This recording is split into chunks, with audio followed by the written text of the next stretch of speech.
В Духовном управлении мусульман Крыма и города Севастополь состоялась благотворительная акция «Мерхаметлик-2017».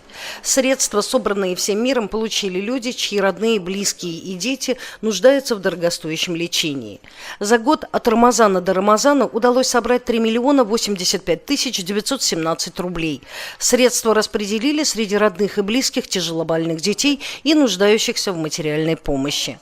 К присутствующим обратился муфтий Крыма Хаджи Эмирали Аблаев. Он отметил, что только единство народа поможет преодолевать трудности на нашем пути.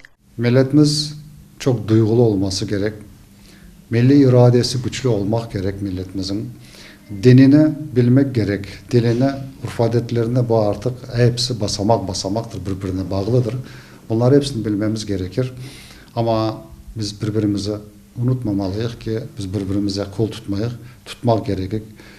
O zaman güzel bir toplum ve güzel bir millet olmaya başarırız diye ümit edeyim. Сегодня средства получили более 100 человек.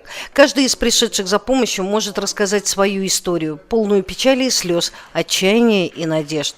Получив помощь, люди спешат к родным. Лица светлеют, в глазах появляется надежда. В сердце зарождается вера в то, что Всевышний обязательно поможет. У меня ребенок болеет, я обратилась, и мне помогли. Большое спасибо Духовному управлению Крыма.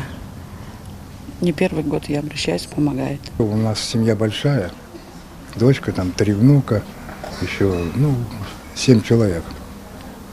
Тоже тяжело им. Живем там в Каменке. Благодаря Аллаху помогают добрые люди. Ayaklarım bir kavurta bağım. Şimdi bana ayakkabı zakaz ettim. O için yardım ettim. Bir özüm oturam. Allah sağlıklarını versin. Акция «Мерхаметлик» продолжается. Начиная с 2009 года по настоящее время акция собрала более 14 миллионов рублей. На сегодняшний день, то, что мы сегодня раздавали, количество заявителей было 105 человек. Им мы передали 1,5 миллиона рублей. Приобрели тонометр для измерения глазного давления, который мы в ближайшие дни передадим медицинскому центру по обслуживанию депортированных граждан. Эта акция действует, поскольку наши общины, мусульмане откликаются, протягивают руку помощи. Благодаря всем крымчанам мы можем сегодня оказать такую помощь. Духовное управление мусульман Крыма просит вас не упускать возможности помочь детям, ведь их будущее зависит и от нас с вами. Присоединяйтесь к акции «Мерхаметлик». Чужой беды не бывает. Зера Эмирсуин, Анвар Тушаков, Дилявер Мемеджанов, пресс-служба Духовного управления мусульман Крыма и Севастополя.